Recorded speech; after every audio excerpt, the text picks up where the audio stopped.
It's car con carne. Let's eat in the car. It's car con carne.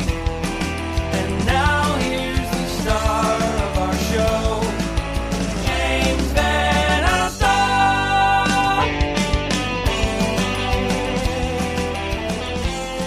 And we are live. Welcome to Car Con Carne. I'm James Van Alstyne. This podcast started close to 8 years ago in a car. I did interviews outside local restaurants, brew pubs, events, etc. in the car.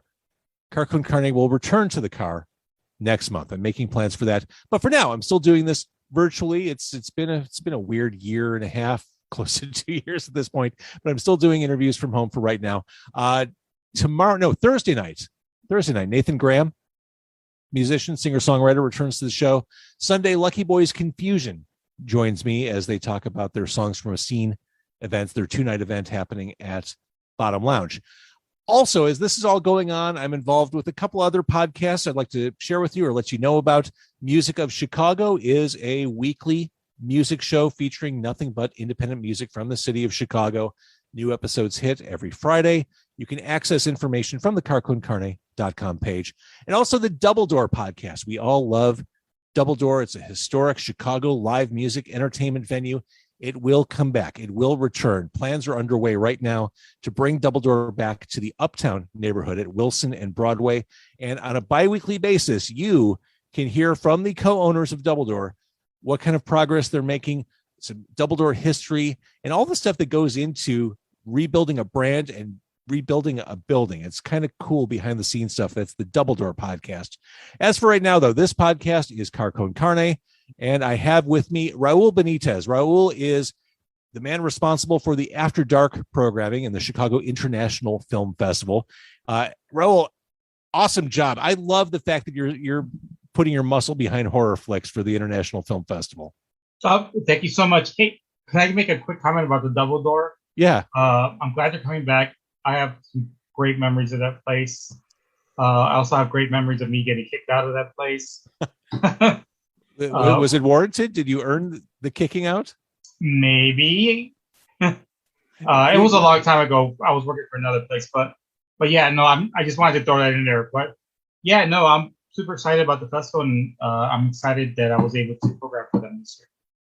Well, horror is such a deep, rich genre. I'm unapologetically a serious horror fan, but it tends to get dismissed by the masses. Would you agree that it never quite gets its due? Yeah, no, I mean, horror and just genre film in general has kind of been mostly thought of as like B movies. Right. Especially in the 50s, there were so many, the studios wanted to make quick and dirty movies, and genre films was the easiest way to do it. That kind of stigma of the B movie for horror, et cetera, it's kind of stuck around. But I think things are kind of changing now. For the better. And I should mention the Chicago International Film Festival kicks off. I'm recording this live on October 12th. It kicks off officially on October 13th. It goes until October 24th. It is the 57th annual CIFF, 80 films, more than 60 shorts, different tracks of programming. Specifically, we're going to zero in on After Dark. And people can see these movies all over the place at the drive-in, in theaters. They can watch them online. I mean, I love the fact that it really is a film festival that's super accessible to everybody.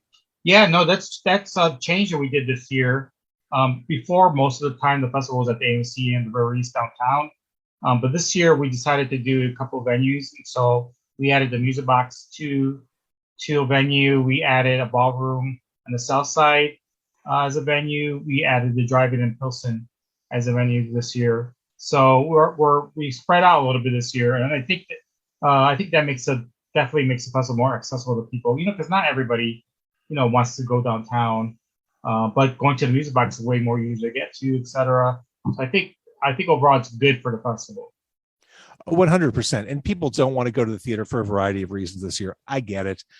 Speaking of the drive-in, which you mentioned, the one in Pilsen, I love what they've done with that one. And this Friday, it's Friday, right? You're showing Antlers? Yes, we're opening with Antlers.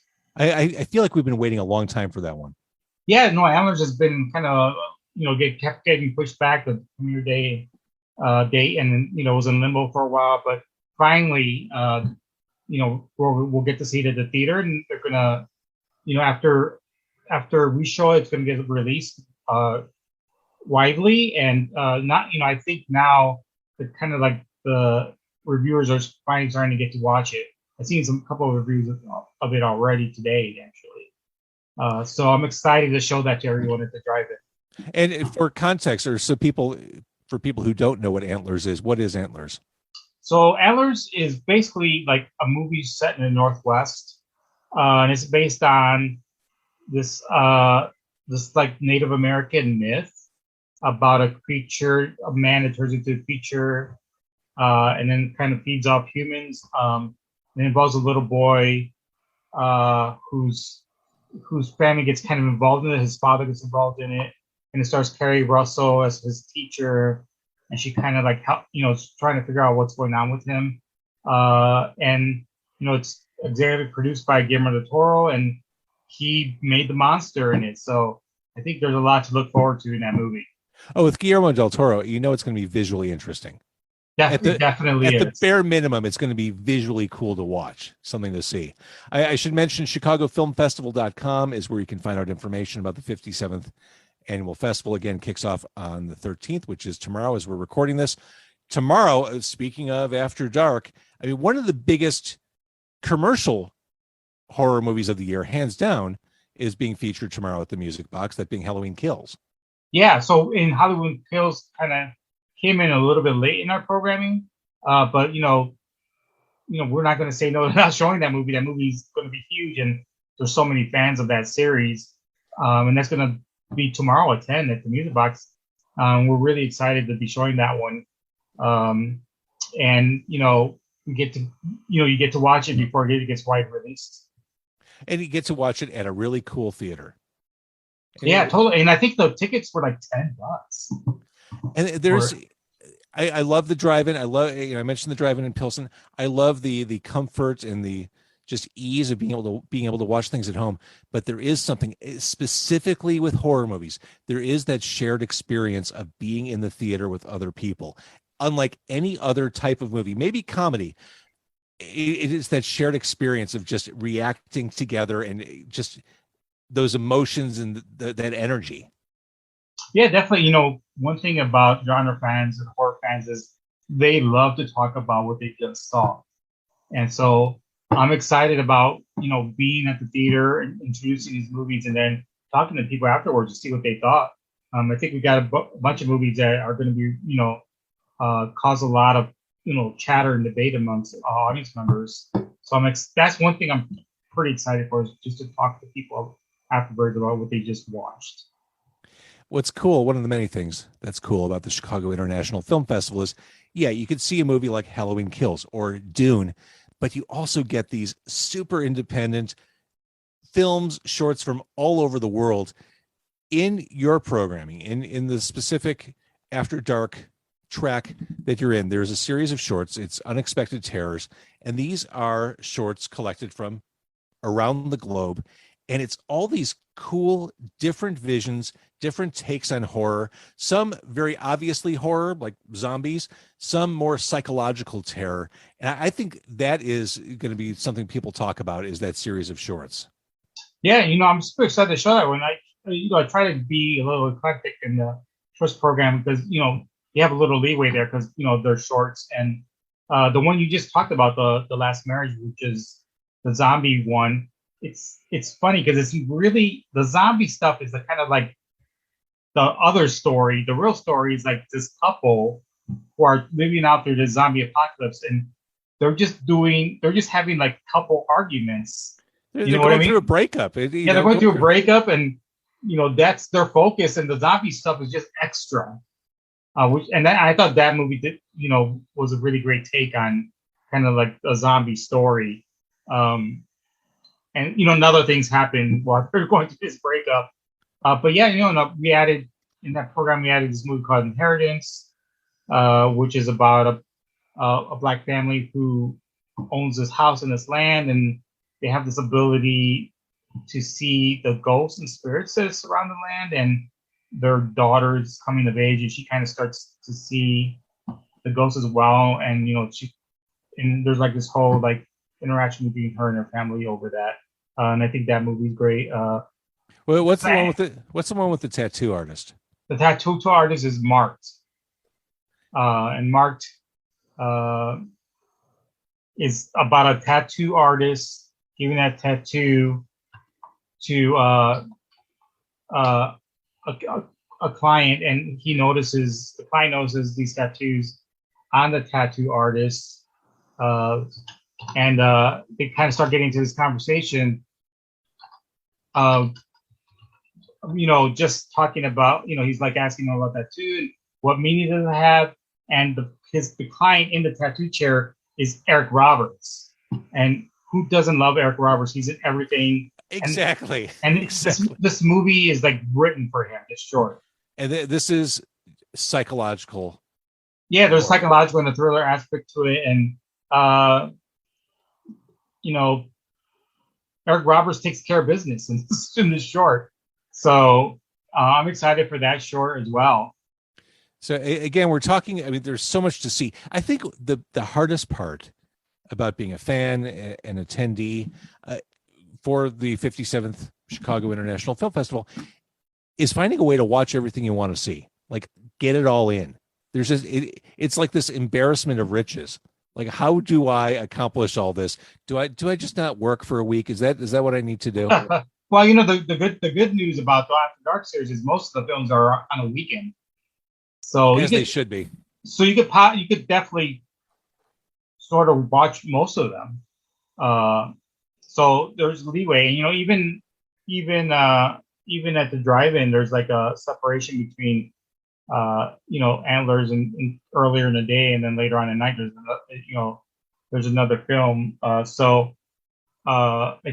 think later on that day is a Hellbender, so you could actually stay at the drive-in the whole time and watch two great movies. Hellbender is a movie like this coming of age movie between his daughter and his mother, and they're witches, and the daughter doesn't really know that she's a witch, and she's starting to discover these powers that she has, and her mother has to finally kind of come out to her and tell her, that you are, a descendant of a long line of witches, and like all this other stuff happens, and there's like this dynamic between the mother and the daughter, which I felt was a great twist to witch's story. So there's a Chicago connection, a prominent one on the slate. Broadcast signal intrusion. Broadcast signal intrusion is so it follows a radio archivist in the 90s, and he's trying to investigate the two interruptions of broadcast that actually happened here in Chicago. One was the interruption of the WGN broadcast, and then the second one was during a Doctor Who episode on WTTW, which had like Matt Sedgwick character in it. But both of them, the FCC believes that it was the same people, and so in the movie, this archivist he's trying to track down who did this and how they did it, and it leads him to all kinds of stuff and revelations, and that's where the Chicago connection comes to.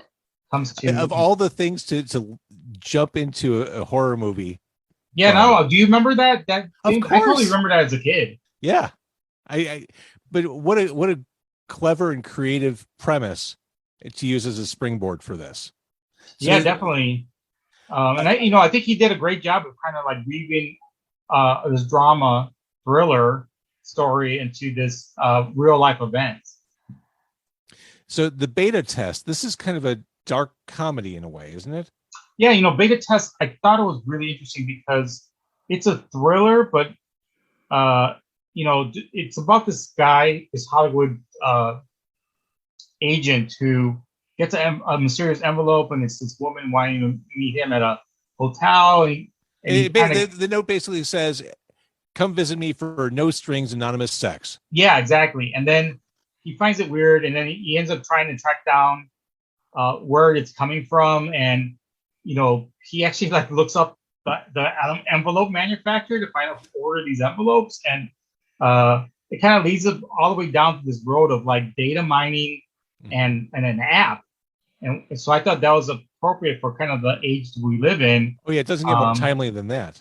Yeah, and so it's I think it's a really interesting thriller that I think people will really enjoy. And I think this one is definitely for people that are not normally go out to see genre films. Yes. Especially ones that they never heard of. And I think this one totally kind of like hits that mark for people that are looking for something totally different. Right. And there are questions of morality. I mean, it's the kind of movie that challenges the way you think and exist. Yeah, it does. And I think, in a way, you kind of, when you're watching this movie, the character, you kind of hate him. He's so abrasive, but then, because he's like that, when he starts investigating what's happening, what this whole like thing with the envelope and the invitation, it kind of unnerves him. And because he's one of these like abrasive agents, I think it really, really unnerves him because he's not in control. Yep. And I think it kind of correlates with people not in control with, just kind of technology in general. So one of the films I'm looking forward to seeing during the film festival, I've read good things about, is House of Snails. Yeah. So the House of Snails, I thought, so it's basically a werewolf tale, but it has an interesting twist, and it's about this novelist who goes to this small town, and he wants to go there to seclude himself to write his new novel.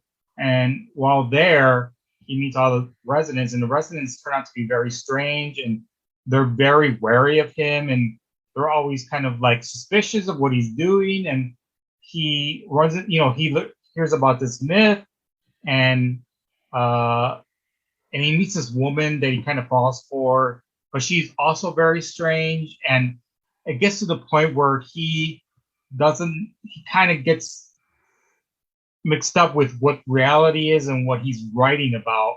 And there's points where he thinks it's in his mind and he's writing about it, but it's real life. And it has a crazy ending, in my opinion. And so I also think The House of Tales is definitely one for people that don't look for genre films, and it's more interesting enough for them to watch. And it's not like gory or anything like that. There's a lot of like intrigue and mystery, and him trying to figure out what's going on and what's going on in this weird small town that he finds himself in. It's a gateway drug. Yeah, that's what you use to hook them in, and then you move them through the rest of the program. So the Chicago International Film Festival, again, chicagofilmfestival.com, October 13th through the 24th. Specifically, this After Dark series is so cool. You mentioned Hellbender. We talked about zombies as it pertained to the short in the Unexpected Terror shorts. The Sadness is a zombie movie. Yes, Zombies is a straight-up zombie movie. It's from Taiwan.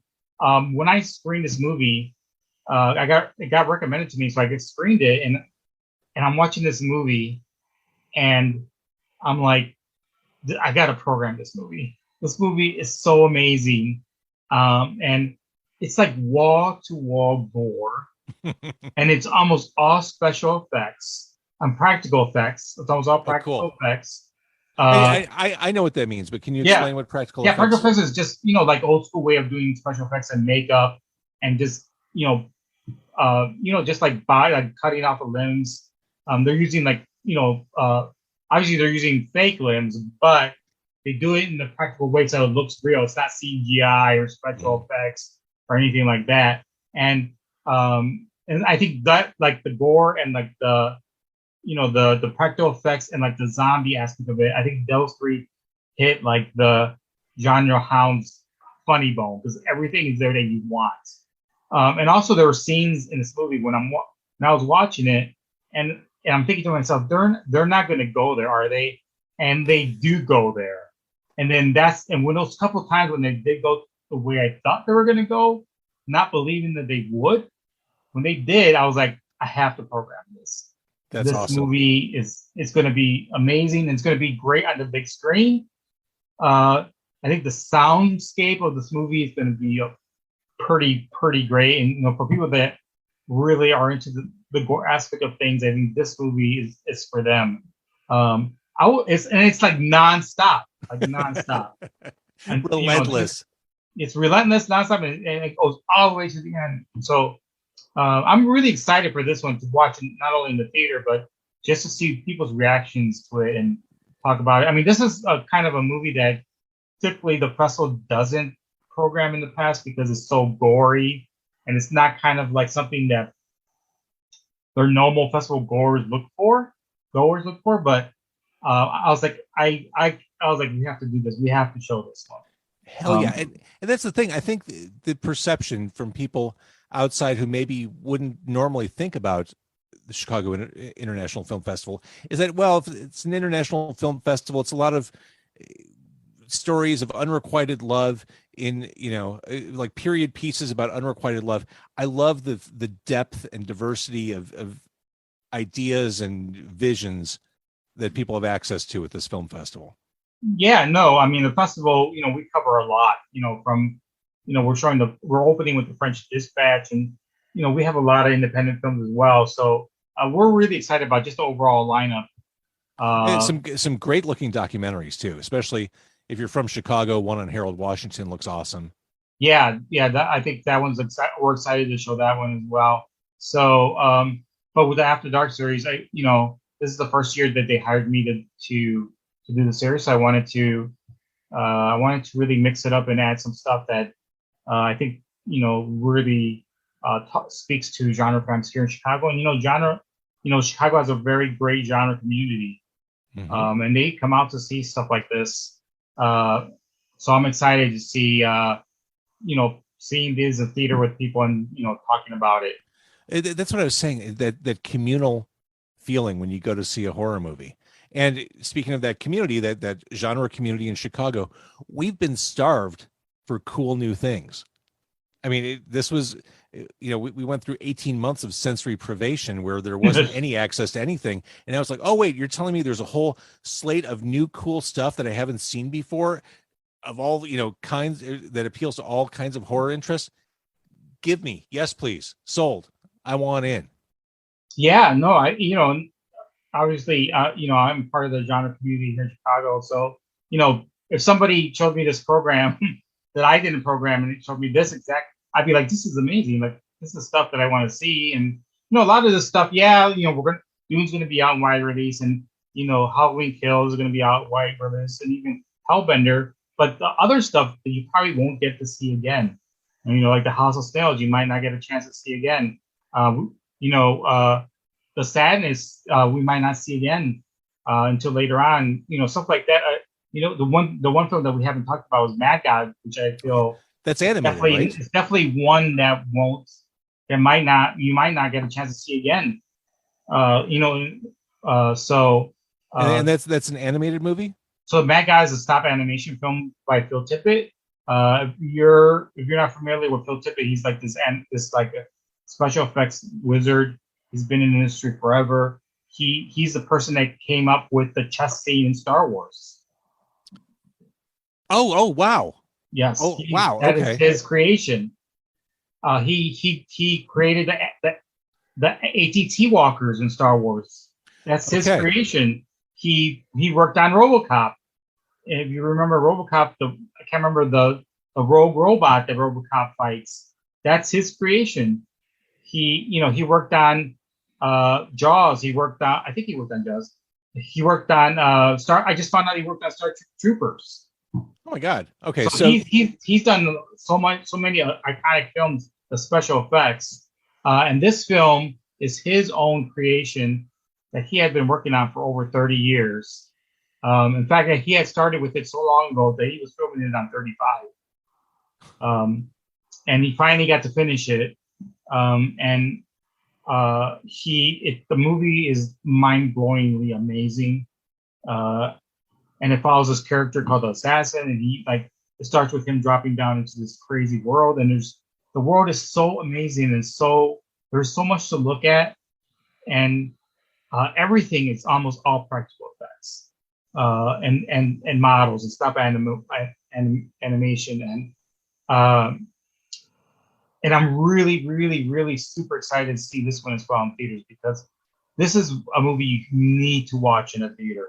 There's just so much going on visually, and the world he created is amazing, and nothing you'll ever see before. And it's like mind blowing. Like I was watching this, and I just couldn't believe like how amazing. This was another one of those films that I'm like, this, we need to get this movie to show people, because the world he created is so like nothing I've ever seen before, and it's all like the use of like props and dolls and stuff that he had, and around his studio, and it was a process for him to make this movie, and over the years he had volunteers to help him do the stop animation and the stop motion animation, and just the artwork and the storyboarding of it. It's just so amazing. In fact, I just interviewed him the other day, and this movie literally like mentally exhausted him. Like he actually had to go to a mental ward after he did this movie, because he put all of himself into this film. And yeah, so this is a movie that I'm excited to watch with our audience, and I'm excited to talk about them afterwards, because it'll definitely going to be something that we've never seen before. Here's the thing, Raul. I talk a lot on this podcast about the need for curation. I worry that in our present day, computerized algorithms don't always get it right, and that human touch, people who are truly passionate, who understand what their artistic passions are, I worry that there aren't enough of them out there championing stuff for us. Listening to you talk, I'm assuming anyone listening or watching gets the sense that, oh my God, this guy lives and breathes it. I trust what this guy is selling. I trust this guy's. He knows what he's talking about. It's not like you're just pitching, oh, come see some movies. Like, these are things you're excited about. Like, you're excited about the practical effects in the zombie movie and the sadness. You're excited about. I mean, you're kind of nerding out about Mad God, which is awesome.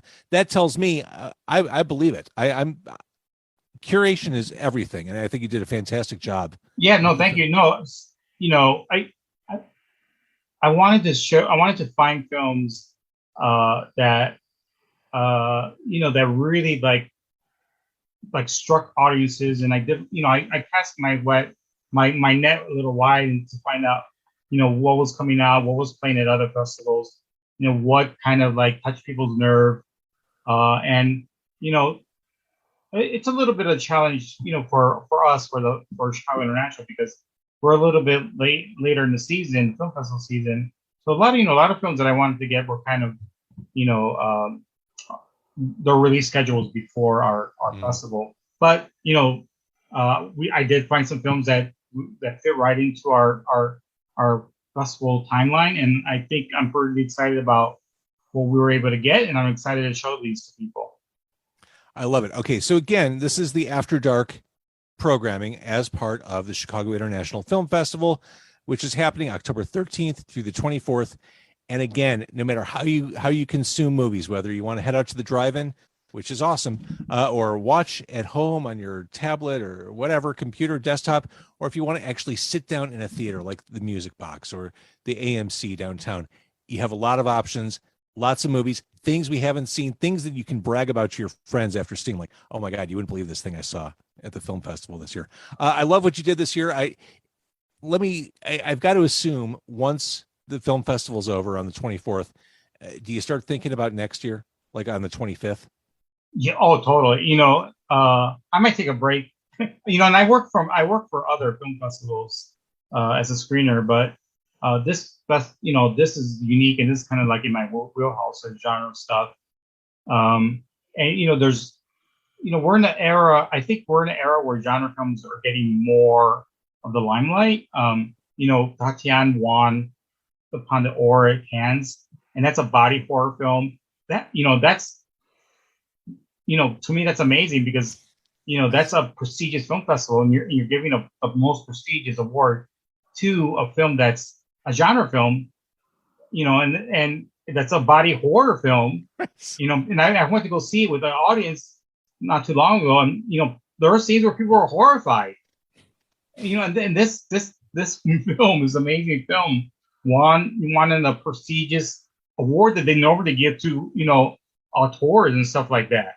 So I think genre film is kind of getting a relooked at. I think genre film, film festivals are kind of paying more attention now. I think a lot of it has to do with, Jordan Peele's two films, Get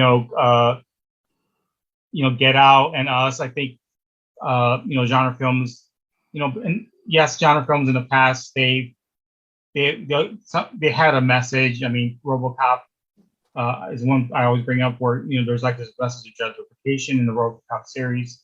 But I think now genre films like Get Out and Candyman have a message, a purposeful message behind them. For sure. And the horror story is moving forward this message that the filmmaker wants to take and to give to the audience. And I think that's a difference now than back in the day where genre films were used to talk about and comment on today's world. But I think filmmakers are now looking to do that. Exactly. So I think that's a change, and I think genre film is like the kind of like the it thing at the moment. Yes, we're going to still have movies like The Sadness where it's just, gore and zombies, but I think there's more movies coming out that have more of a message. And I think younger filmmakers are kind of inspired by these newer movies that, like Get Out and The Candyman. And, they want to give out kind of like a social message using horror, using sci-fi, using fantasy. And I'm excited for the future. I think we're going to see some pretty amazing films, built on top of that. So I'm excited for the future of like genre in general. I love it. All right, Raul Benitez. He is the programmer of the After Dark programming for the Chicago International Film Festival. ChicagoFilmFestival.com is where you can get yourself set up to see some of these amazing movies. Raul, you stay on the line. I want to thank everyone for listening and watching, and go see some independent films next week. Go support the film festival.